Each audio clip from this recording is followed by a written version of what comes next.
Hello everyone, welcome back. This is part 2 of the Yom Kippur War, 1973, the Egyptian Revenge.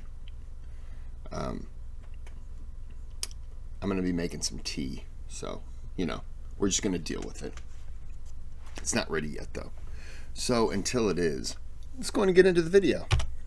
The Syrians hoped at least to recapture the Golan Heights, taken from them in 1967. To keep Israel's troops tied down, they needed Egyptian forces to advance across the Sinai. But the Egyptians had their own plan. They intended to limit their advance to territory protected by their anti-aircraft missiles in Egypt. Our missiles could protect us for up to 12 kilometers. That would compensate for the inferiority of our Air Force. Egypt's chief of staff urged Sadat to stick to their own plan. He said, "Okay, we'll draw up a plan to show to the Syrians. This second plan had us advancing to the Sinai passes, but it was done just for the Syrians." So it was agreed that the Egyptians would advance to the passes. They would pause to reorganize and then go forward again. Meanwhile, we would occupy the Golan Heights.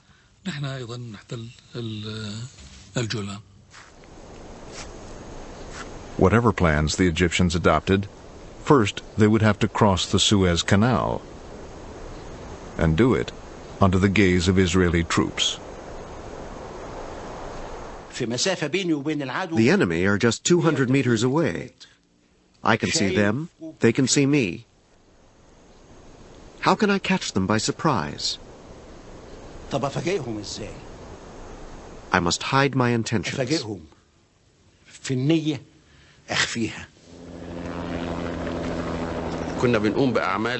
We carried out many military exercises. The aim was to deceive Israeli intelligence. We wanted them to think we were expecting an attack from Israel. Now, the presidents of Egypt and Syria also set out to deceive their fellow Arab, Jordan's King Hussein. They claimed Israel was about to attack them. Sadat and Assad were worried about an attack on Syria that could have one of its hooks come through northern Jordan. In the final analysis, I assured them that as far as we were concerned, no one is going to use our country to attack anyone. King Hussein smelled a rat. The last time Egypt and Syria had maneuvered him into a war with Israel, he had ended up losing a large slice of his kingdom. So he flew off alone, telling no one he was going to meet Golda Meir. I was very concerned and worried that a state of no peace and no war was going to end us up in serious difficulty. King Hussein talked about only one thing. He warned us to expect an attack from Syria and Egypt.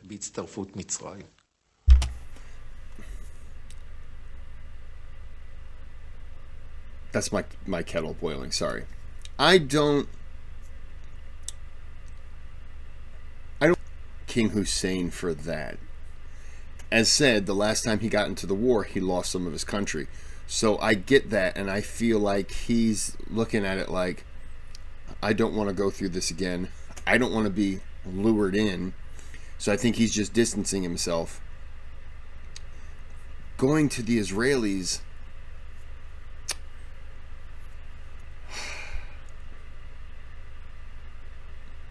I can understand that,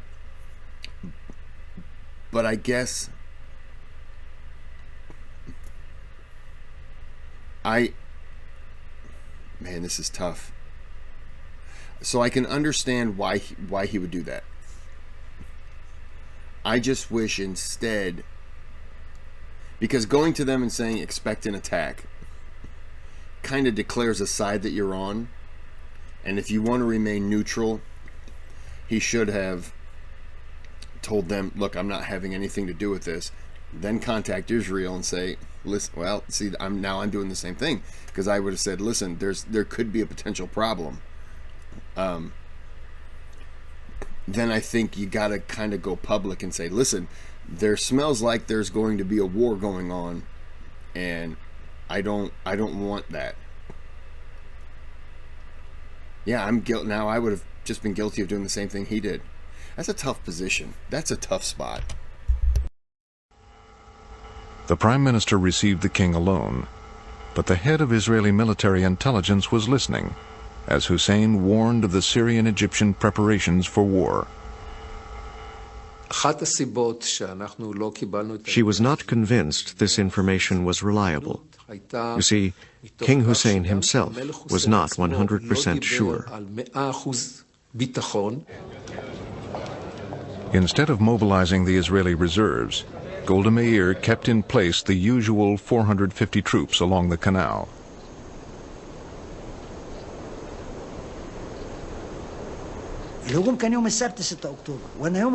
The attack was due on Saturday, October 6th. On the Friday, I went down and looked across the canal. On the other side, nothing was moving. I went back and told Sadat, they can find out now. I don't care.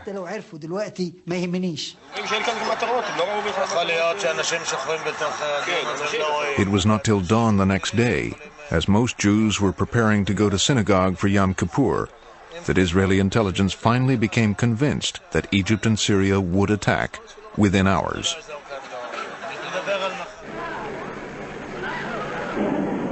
The Israelis heard the call to arms on the radio and from rabbis in their synagogues. At 2 p.m., as civilians were reporting for duty, Egypt opened fire.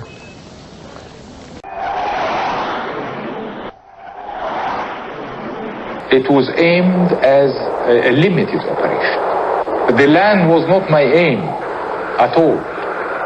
I wanted only to prove to the whole world that the Israeli theory of security would collapse and we would cross the canal and we could capture the Barley line. These were my aims. Our troops crossed the canal. They were shouting, "God is great, God is great," and they planted the Egyptian flag on the Sinai itself.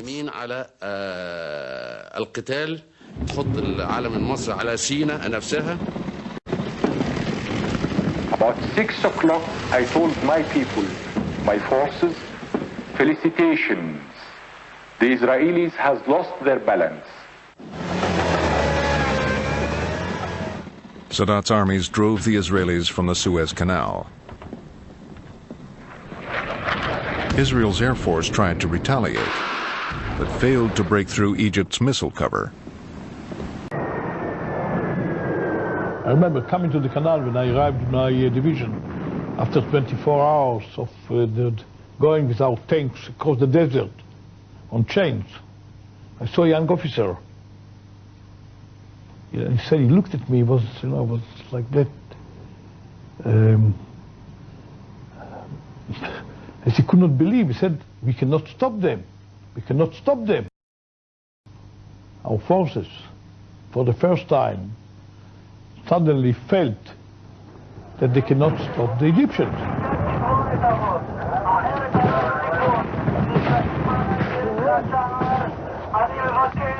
The morale was so high of everyone, even who lost his sight, even who was with amputated legs, but very happy that he has done something for his country.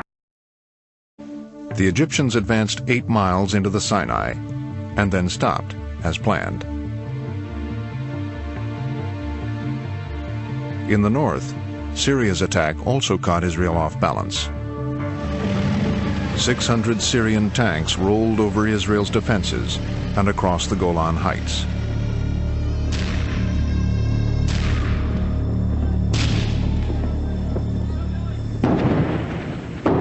We weren't ready today. We came from the home, in the middle of Yom Kippur. So who was here? That was regular soldiers? Yes, only the regular. So they must have had a hard time. Oh yeah, very hard. Did you have many casualties? Well, with such things we don't know. He's not allowed to talk about them.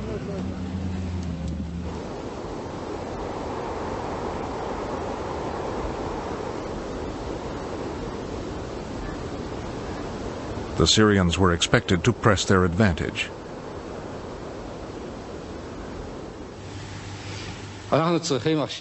We must keep on fighting with all our courage, faith, and trust, as a nation that knows we're fighting for our lives.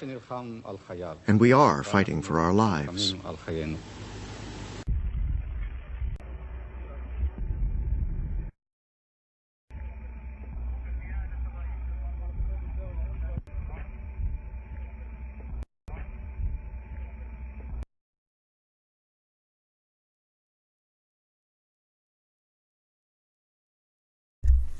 Okay.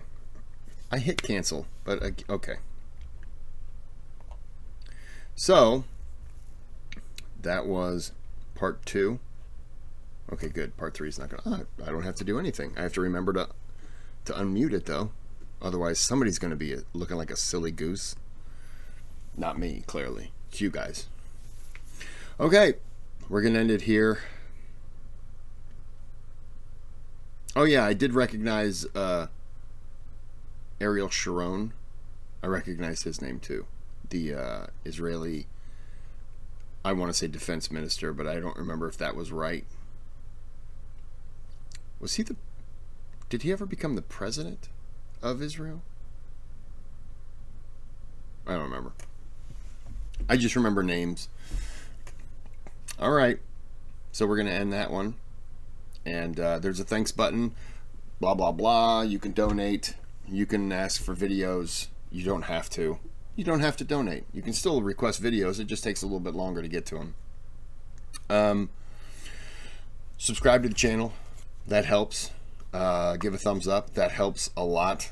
If you want to give a thumbs down, you're going to find out the hard way. And you'll be in the Guinness Book of World Records as the only person to ever drown in pancake batter. And I'll make it happen. I will come to your house with pancake batter. I'll whip it up, and I'll just stand there, and I'll be like, you just hang out right there. All right, give me your head, and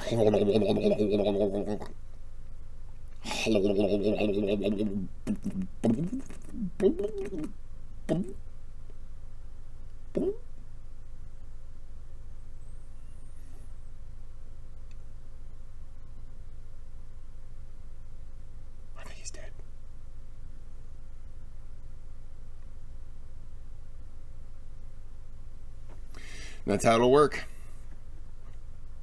Oh, he lied to me. I hate when they lie to you when you try to drown them in pancake batter. So, we're going to end it here. And until part 3, which will be tomorrow, for you, not for me. You have a good day and have a good night right now, I said.